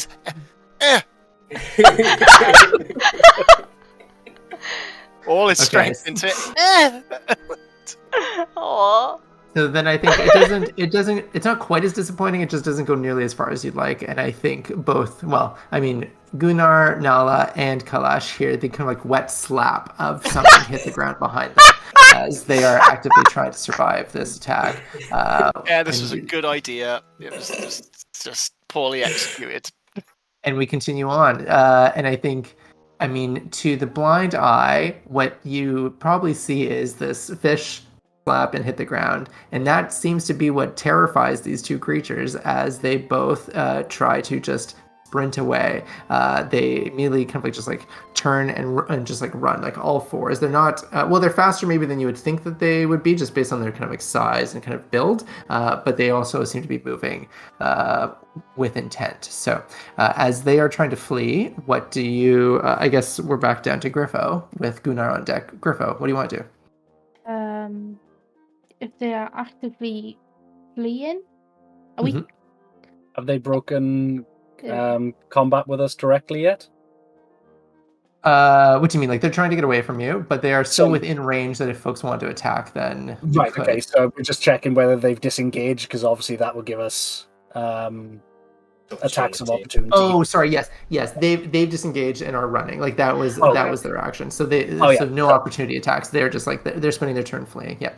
Okay. Oh, in that case, I'm just gonna wander up to the rest of the party now that I'm no longer probably gonna get hit. I'm just watching them run. Okay. And I want to go through a full cycle. And actually, I think at the end of that kind of like initiative, then I want everyone to roll a perception check. Yeah. 14. Yeah, and then we'll come back to Gunnar. 12. Okay, so yeah, did anybody roll over 10? I got a 1, and not a natural 20. Okay. Total, not natural, 20. Just No. And then under 10 is Gunnar and Griffo, is that right? Okay. So while those who rolled above can hear footfall, that there seem to be a number of people running now towards the group, but you don't immediately see where they're coming from, but you recognize that, as much as you're hearing them run away, you're also hearing folks kind of come towards. And it sounds kind of close. So, where are they going, these things? I want to know where they are running west, but I think because of the streets, like they could be turning at any point. Like you don't know how long. They don't have far enough yet to really kind of like make a turn. They're just like running down this street. Sister, I'm going to pin him. I'm going to pin him to the ground. Which one? The weak one. Are they with? I want to Are follow. they with? Yeah, are they within my running distance, or are Or have They are they- running pretty fast. Like they run fast. Even I mean, like if you with you sprinting, then you could probably catch up because they spent their round disengaging. But they also, even without sprinting, they look like they're fast creatures. Cool. Then I am just going to turn to my two compatriots.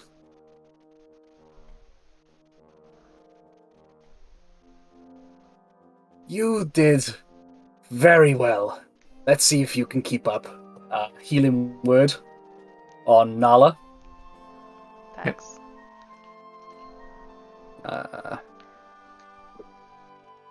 Come on. Hope the dice actually roll well. Yes, that's 8 points. Back to you. Thank you. And then I am using my full action and I am sprinting after these things. Gotcha. And, Okay, so what's your regular? and I'm literally just looking at the two cats like, keep up. And what's your I'll go too. regular run speed? Only 30 feet, but Okay. I am going for it.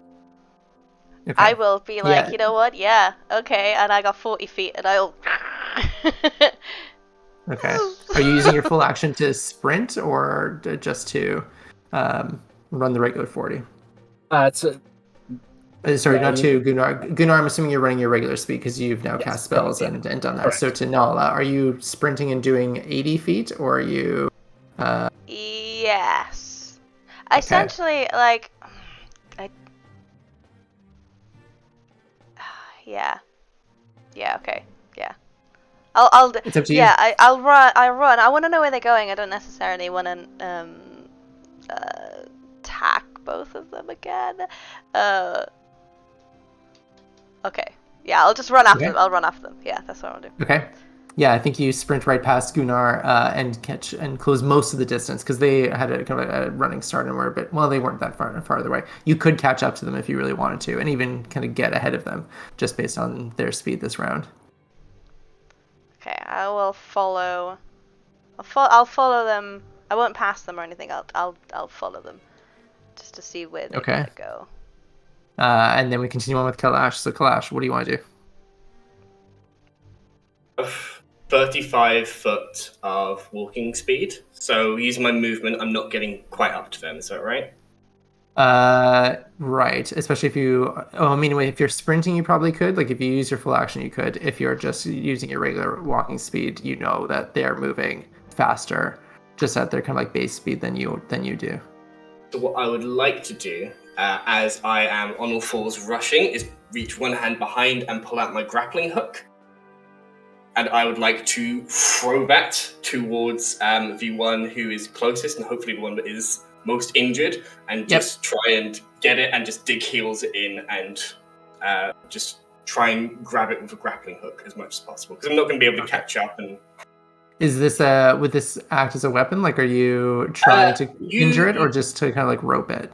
I'm just trying to grapple it, try and stop it from moving, just so that it's not like, oh, here are the crazy guys who just went wild and there's no proof. I just want to, if something's coming that like a police force which we've already been with or the watch, I want to be able to show them, no, they started.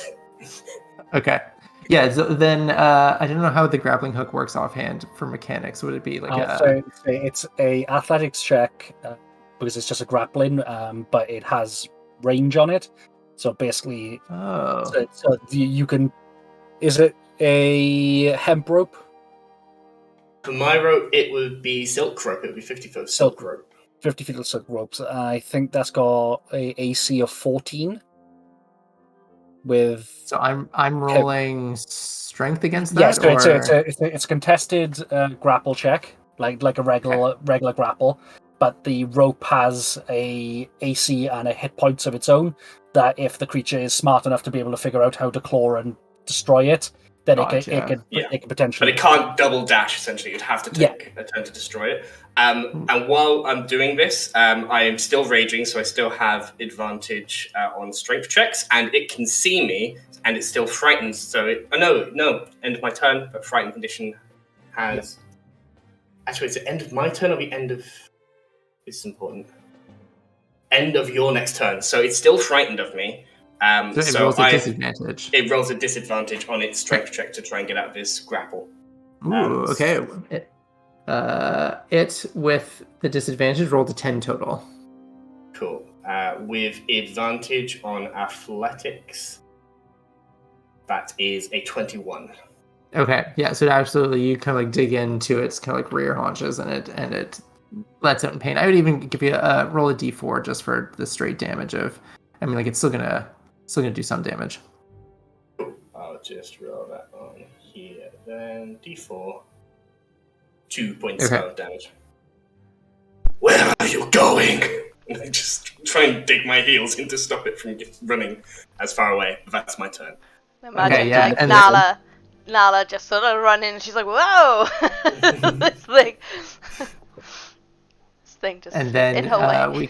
we continue on with Glenn. So Glenn, you can see this between that kind of like, I mean, adventure and your fish is what are you up to? Right, who's coming down the road then? The clumping of boots and stuff. You don't know yet. There's still probably a turn away, so you can hear it, but you can't see whatever is happening yet. In that case, oh god. Yeah, I'll get after them then. I'll get after them. I'll just hold my box of fish and go running after them. What am I doing with my life? In fact, Glyn says that as he runs. Are you running full speed? What is Glyn's running speed? Oh, it's terrible. It is technically 30 feet, but it just... Okay. An asthmatic 30 feet. There's a lot of wheezing going on. Well, I mean, like, if you're using your full action to run, then I think you could get past Kalash, which I think would be a real shock to everyone. I am... No. No, I don't.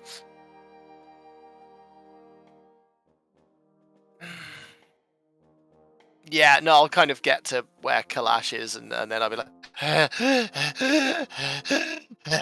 You're doing great! I think... Because we'd heard about the like Garden of Wild Beasts area, hadn't we? With that had come up in conversation. Is that right? Yeah, because I think Kalash was pointing that out as we need to go through there to get to the Citadel for the party. So at the very least, it's come up in conversation. These things might have come from the Garden of Wild Beasts. We could lead them back there. What do you? Oh God, you're probably gonna kill it, and that's probably about as much as I can for my turn. Okay. Yeah, and I think with that, then the one kind of like turns in response to this kind of grappling hook that's in it, and I think is smart enough to recognize or try to kind of like flee or break itself free. It's no longer frightened, doesn't have any disadvantage. It's just... Okay. So what was the AC again on that silk rope? I believe it's 14, but I would check. Okay, so it it's high enough that I think it tries to kind of like stab into it with its first claws, and it kind of just like goes clean through. Like it isn't dexterous enough that it just kind of like, I don't know, like flosses its fingers. But the second one does hit as it realizes what's going on. And we'll just roll quick damage. What was the HP again on? It's got 2 hit points on the rope. Oh, okay, yeah. So it cuts clean through and then starts to sprint again behind the one that is now going full speed. So while they are no longer trying to get away, no longer trying to disengage, they're just sprinting. The first one is almost completely gone as it kind of continues and then turns and heads south. So I mean, for those of you who are kind of keeping track, thinking about the Garden of Wild Beasts, it's going in the opposite direction of that. It starts to head south. And then the other one that's a bit slower is still trying to catch up, but they're both still fleeing. And we continue on. So with Griffo, what do you want to do? Seeing as everyone else is running ahead, and I've only got little legs, I'm going to run as fast as I can. Okay. What is Griffo's speed? 25 foot. Okay, are you going full speed? Mm-hmm. Okay. Yeah, so you can catch up to at least the group before their next turn. But I think, Griffo, you kind of being far enough back, you can see now as we start the next turn before we get to Gunnar, is that piling into the street, or at least in the kind of like filling in from other alleys and other side streets seems to be a number of those watchers. Like you can see those same kind of like black-clad figures, but they're all a number are holding batons, and some seem to be flashing. Or at least metal is flashing. So whether it's cuffs or weapons or something, but they are kind of like out and ready for conflict. But they are also a distance behind you now, and you can even hear Griffo as they are kind of like spilling into the space that they are like kind of like heading your direction. So we go back to the top of the order. Gunnar, what do you want to do? So can I reach the injured one within my movement? Yep. Cool. So then I am just going to try and smack it as hard as I can with my mace. Okay. And I'm trying to keep pace with it, essentially. I'm running alongside it and smacking it in like its front leg or something. Very Mario Kart. I'm into it. Okay. Yeah. It's a 17 to hit. That hits. 6 points of bludgeoning damage. Okay. Yep. It's barely holding on, but you can see that it's still alive. So, is there anything else that you want to or can do? Yes. How hurt are you looking, Nala?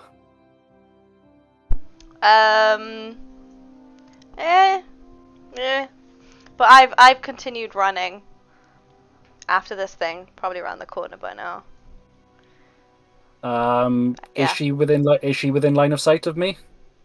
Yes, because I think based on how turns are working, she hasn't yet like sprinted or caught up. So I think you can still see her before she makes that turn with the other one. Cool. So I'm just gonna healing word you then. Okay. And basically just tell you, I got this one. You kill that one. Okay.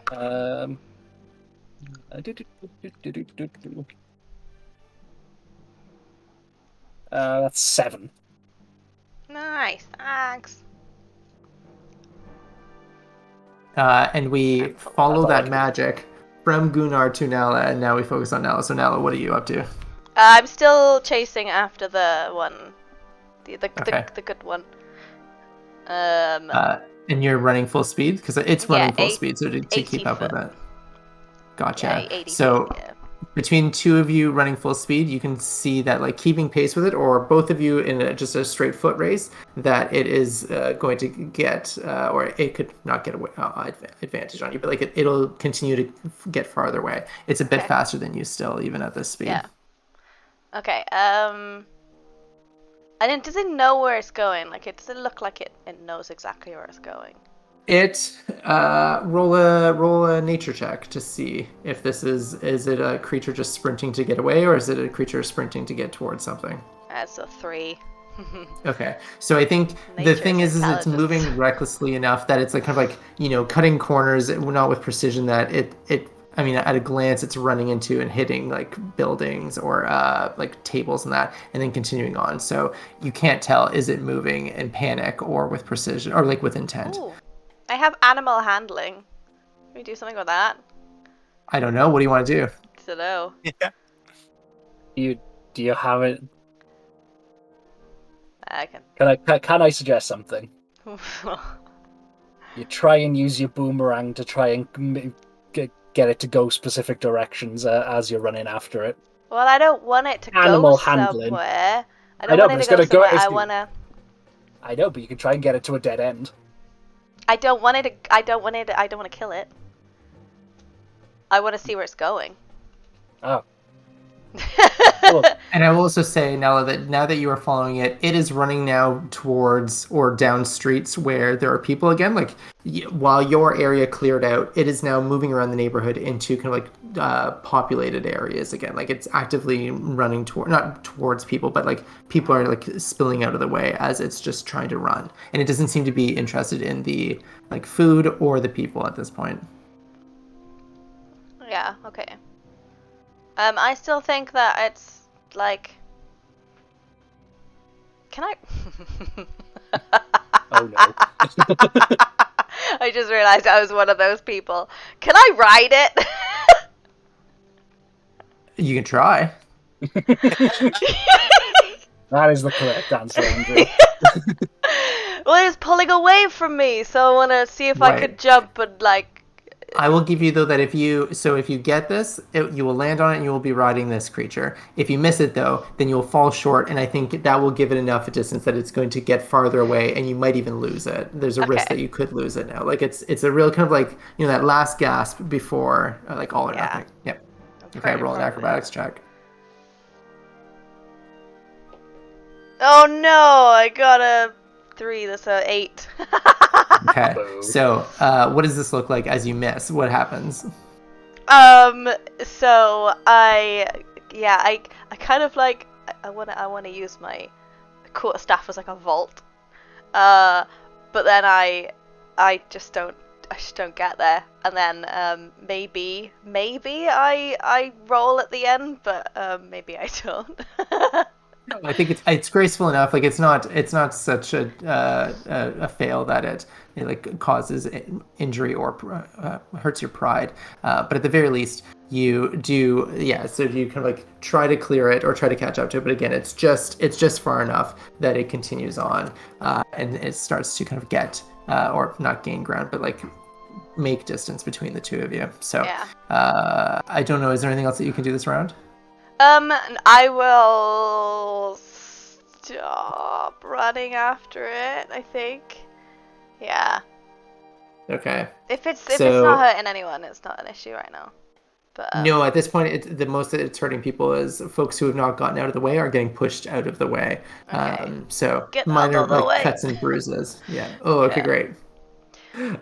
So while you're kind of navigating that one, then Kalash is still staring down the one who has been grappled. It's cut through that ribbon, but it has not yet started to sprint away again. So this is the closest you've been to it again since it's run away. What do you want to do? It's also in melee combat with me, so. Oh, right. Okay. Just so you know, Sam, you're muted. And as I say, I rolled the 20 to see, like, to hear the guard, so I knew something was coming. Like, seeing that the watch are here, you can tell me if you think a raging barbarian would be allowed to do this. I would just turn to them and just shout, "Catch or kill!" Yeah, absolutely. And I think roll not a persuasion check. I think you're going to have to roll an intimidation check. You're not trying to intimidate, but I think you are still intimidating. So I want to see if you unintentionally intimidate these watchers. Fair enough. So this is a normal roll, intimidation. Naturally, a bit better at these. 14.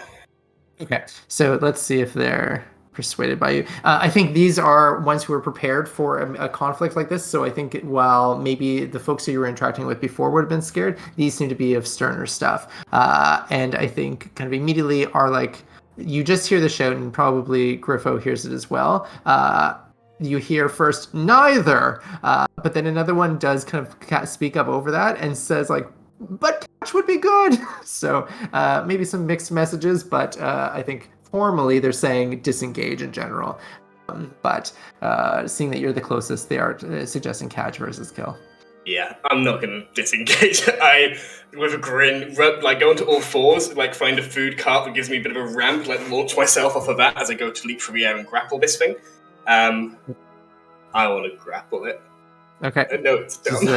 A strength contest again, is that right? Strength. You do not have disadvantage, but I do still have advantage because I'm still raging. Okay. It rolled a 25. Oof. I can only match that, which is not going to be enough, but I'll roll it anyway. I think if you roll a 20, I would give you that. No. Okay. I got 15. Okay. So I think you can grab onto it, but I don't think you're going to, you're not the dominant force in this grapple. Admittedly, you and Nala, just both streets apart, have both attempted to kind of ride these creatures.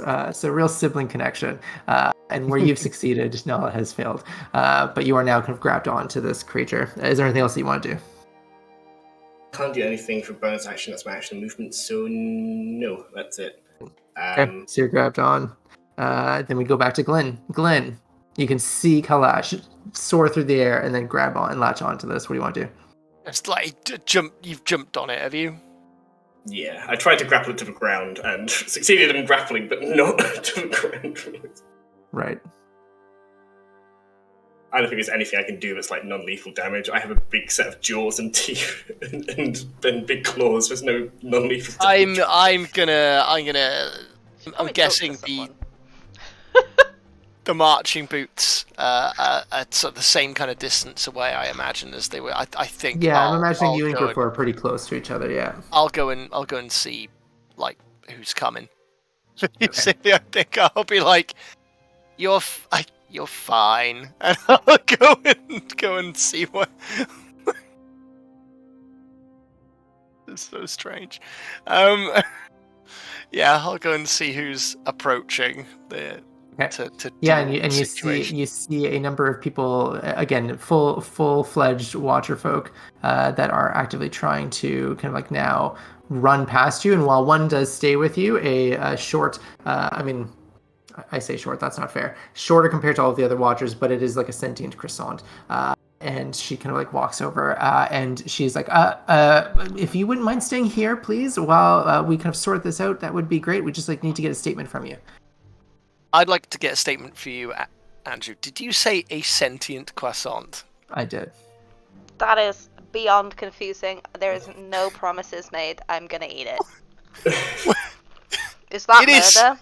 It is a sentient pastry. It is, and on the kind of like on the hook on the crescent moon, it's got that kind of Watcher hat just sitting on the top. What is this? And her place? colleagues are treating this completely seriously. What is the owl? What is that? What does the owl serve? Is that cannibalism? What? Yeah.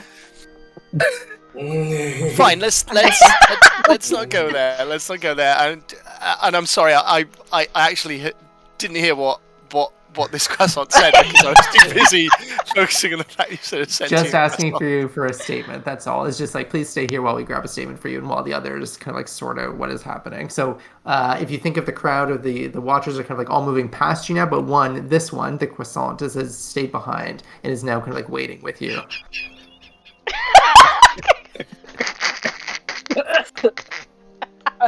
Ben wants to say it so badly.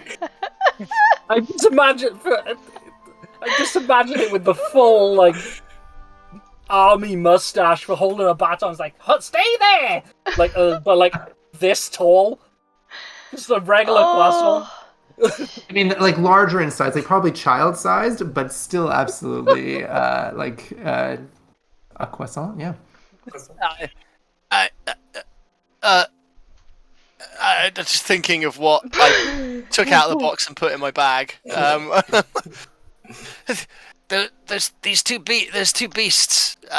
We're attacking the public, and we dealt with it. I think there's still one on the loose. And she's like, "Oh, there's two. Okay. Well, I think. Okay. Then we'll restrain that one and get it back to its habitat, and we'll see where the other one went and continue on." Where have they come from? And she says, "I'm not sure specifically, but it'd make sense if they came from the southern forest. But I've never and rarely see them this far north. They're just they tend to be reclusive creatures." Okay. And she says, "You did good work. Is this your fish?" Well, I kind of had plans to try and distract them, but the others dealt with it quicker. Would you like one? And she says, "No, that's not really to my taste." But she's very polite and pats you kind of like, I mean, maybe on the elbow. She's not quite as tall as you, but she says, "You did good. That was a good idea. That was quick thinking, sir." What is a croissant? I think just straight butter. Just But butter. we'll find out.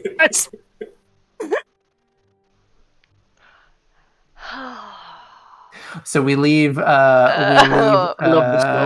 Glenn as we continue on to the creatures. So the one that is now latched onto by Kalash is actively trying to escape. And I actually don't even think is worried about the fact that you're on top of it. I think it's still trying to flee. But I think that distracts it enough that it is just trying to sprint, which will give Gunnar an opportunity to attack it, if you would like to, as it tries to sprint away. Yes, I am going to try and do a non-lethal strike. Okay. So I'm basically going to try and break its leg. Okay. Yeah, roll an attack roll. Pretty lethal. So. Either that or I smack it in the head, which is going to be more lethal. Not really a non-lethal way to use a mace. It's fair. Soft 20. Still hits. And that is the full 8 points of damage. Okay, and that's enough. So describe this, the dropping blow. I'm just going to basically just swing around it, and wherever looks like it's a fleshy part rather than a bone, I want to incapacitate it. I don't want to not trying to kill this thing. I've heard... I'm dull, but my passive perception is high enough that I would have heard it incapacitate rather than kill. Okay. So I'm just going to try and get it like whatever the equivalency of a cat bear's calf muscle is. Oh, okay. Yeah, I was picturing that Kalash, like, kind of with the grapple, kind of like exposes its underside enough, like, kind of like wrenches it in a way that, like, you almost kind of get the underbelly that you can kind of hit into the body enough to kind of like knock it unconscious or deliver enough that it drops then yeah, down. I'll go for whatever the equivalency of his diaphragm is to just try and knock the wind out of it. I'm not trying to hit any major organs. I don't want to hurt it to the point where it can never heal. No, I think that's enough that you're confident that this can and will knock it out as it does. I think it's just exhausted and it's just like not thinking clearly anymore. And Kalash has done enough. Between the two of you, you kind of drop this thing to the ground as it kind of like just like lets out a sigh and then kind of like collapses just from fatigue. So the other one is now still running away, but I think with Nala's attempt has lost it. That I think if you wanted to pursue it, you could try to find it again, but I think we'll drop out of combat for now for that, as I think we end tonight the same way we ended last session, which is surrounded by Watcherfolk as they demand an explanation for the situation. We'll figure out and we'll pick up again in Oz again at some point. A 3-parter one-shot at the very least. Amazing. Be a mini campaign before you know it. I feel like it's going to be a running theme. Like we told you, we'll get there. One-shots do not exist for Fumble Folks. I'm on board. But just like climbs up. He's like, what time is it? Are we going to be late? Oh yeah. Good point. I just can't believe like how just deadpan you were and said this is this one is a sentient croissant. Just asks you. So Yay! Oh yeah. Perfect. Who spat out? Oh wow. Who spat out there? Drove food or drink? Whatever.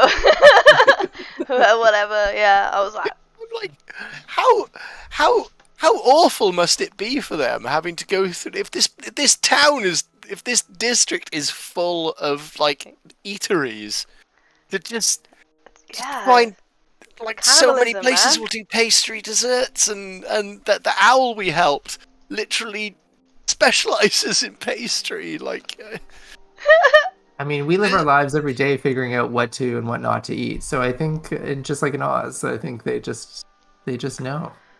Oh, yeah cool. just I think the answer to this question is probably in the book, possibly. Oh, no, it's not. It's not. You just made this up. Okay. This is a Fumble Folks exclusive. well, you can get it. Oh, Well, I mean, even like, if you can look I for was that gonna answer, say, like, isn't there? Oh, Sam is offended. The sentient baked goods are in the book, absolutely. But how to navigate them as creatures is not in the book. That's for you too. That's for you as the DM to navigate. Because some folks may not be interested. The What answer is in to there, but why sentience is not? possibly could be in the book. Yeah, perfect. But yeah, amazing. Show us your book. Oh, sure. Yes, this is it. Again, this is what we've been playing in today and last time. I really got the light on it. It's Oz, a fantasy role-playing setting. Yeah. With all the different sections, creatures, neighborhoods, maps, all the stuff that we've been using today is all from the book. What was the name of the Sentient monster pastries. we were fighting? Because that was cool. I liked that monster. Oh, it's actually from the Oz books. It's called a Kalida. Maybe I'm not saying it right, but it's yeah, all the creatures in the book are from the books. And it's like a part bear, part tiger. Yeah. So cool. Ooh. Yeah, thanks. The DMs in this call are all going, oh, I wish I'd come up with that. There is some Same. I didn't come up with it. L. Frank Baum did. there is some cracking stuff in the Neverland book as well. So if it's like anything like that, then it's Oh, great. a DM's dream. Yeah, I always have fun making creatures that are hopefully fun to run and dangerous too. So that Super always makes it dangerous. more interesting. Yes, I love it. Yeah, it's more fun. More for dangerous, the everyone. better. Yeah, Yeah. yeah. All right. Well, thank you again for playing with me or playing in Oz as well and having me God, on. yeah. Thank you for putting up with us. We're loving every second of it. Yeah. Cool. We'll come back at some point and maybe go to this birthday party or this party. We'll see. We might end up there. Yeah. We're gonna ride a tiger bear into the party. I tried. Yeah, I threw it in front of you, so that's it. I can't tried. expect otherwise. I Cat put on it stream. square. It's a cat on the street. There's a cat on the stream. That was Bernard. Oh. Yeah. Anyway, that's it for me. That's the book. That's my cat. Cool. In order of priority. Yeah. And Oh. where can we order your cat? Yes, where can we order your cat from? Yeah. Oh, I mean, he has his own Instagram account, which is Cat is Neat, but otherwise. That is neat. Check it out. Yes. Above anything else, check out my cat's Instagram. He's a very photogenic boy. Oh, amazing. Okay, cool. Yes. So we have put links in the chat. If you're watching on the VOD, we will put links down below as well. That's where you can get Oz, a fantasy roleplay setting. And it is out now. It is out this week. So yeah, grab yourself a book because they're amazing. Yeah, let us know what you think too. Leave a review or just like message or like send a Twitter. Jeez, send a tweet. That's it. I'm done talking for the day. Okay. You also have a Discord as well. Where can they? Hey, I think Phil has already just put that in. You have, haven't you? I've just been firing off links as fast as I can, but it's not as fast as you can talk. So I've told everyone that they can. There we. Cat is neat. Oh, yeah, brilliant. Okay. Cat is neat. Cool. Yeah. So yeah, Andrew, you have your own Discord as well, where you chat about Neverland, and now we'll chat about Oz. Yeah. Answer all the questions that you have about the book. So this is really cool. Yeah, lots of people show like their own interpretations of what they're doing with the settings, which is really cool and like fun for inspiration too. Like I get to see lots of things that I wasn't expecting or to see. Like it just really cool kind of like takes on the material. So yeah, very cool. Yeah, and the maps that people make as well for Neverland is just incredible. So yeah. Yeah, very handy. We will find. Where's the link to your Discord? Like. Oh, I'm so bad at Discord as like a there we go. sharing it. I mean, like on my Twitter thread, like I have a pinned tweet about Oz, and somewhere in there is the link to Discord. Does that count? So yeah, that is fine. Yeah, it's something. Phil has just put it in the chat. Thank you. Yeah, join Andrew's Discord. Thank you very much. Other than that, what are we doing? We are. Same thing as yesterday, really. We have our books. We have this Halloween horror generator thing where you can roll on the table and do a one shot or a campaign or whatever. The spoopy season. And we have a Kickstarter that you should check out. That Phil, so many links in the thing. Like you just keep saying you're like Phil, get on it, get on it. I like it. I don't even know which one I've copied now. What have I done? Look in the chat, everybody, for our Etsy. That's what I've said. Buy our books there. There we go. Right, okay, and I can Cool. do that. Not even our That's Etsy. that's not even our Etsy. This is Geek Oh at. yeah, you get lovely glasses. There we go. Right, whatever. Okay, There's Kickstarter. There we go. There's a Kickstarter link for you. Right, there's a Kickstarter link for you. Right, great. Okay, right. I've done the horror one. I've done. Right, if you want all our other links, there's the link tree. All right, why are you getting me to do it? Go to the link tree. You fucking find them all there. All right. Jesus, I have to do all the fucking work. Phil is irate. Okay. I feel like Phil's gonna start a union right now. Good luck with that. Linker's rights. Oh, thank you for putting up with us, Andrew. Yes, thank you so much. Oh, You make it easy. It's been a pleasure. Oh, The pleasure's been okay. ours. Oh Brilliant. God. Okay. Anyway, thank you so much. Anyway, Yeah. like, for all our Yeah, thank you shenanigans. It's such a wild setting. Like, I love it. Yeah, it's a lot of fun. Genuinely aren't sure what's going to come next because croissant policemen exist. Great. So, Okay. Yeah, as someone with no attachment to Oz, I'm thoroughly enjoying it. Oh, great. Very, very much so. That should be a good barometer because I have absolutely no prior affinity for it. Great. Yeah, that's great. That's what I'm looking for. Is like it's less about or strictly like Oz as the main pull. It's just like a fun like urban setting. So that's the goal. I appreciate that. Yeah. Definitely is Okay. that. Thank you. Cool. Yeah, and I think that is all from us. This is a massive amount of links. There. So, yeah. If you are watching this on the VOD, thank you for watching it, and there will be a part 3.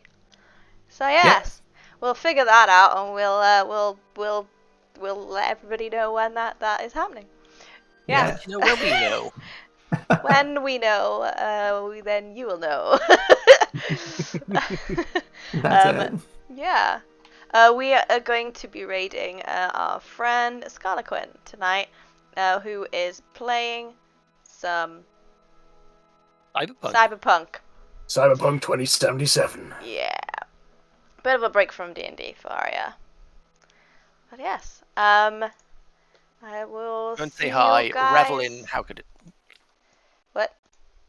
I'm sorry, I was just going to talk about how hot ScarLeQuinn's voice is. Like, Wow. everyone, We will like, find out when we go raid over. it. Okay. Yeah. Jesus. Okay. Yes. Okay, cool. Yeah, yeah, we will see you guys soon. Bye.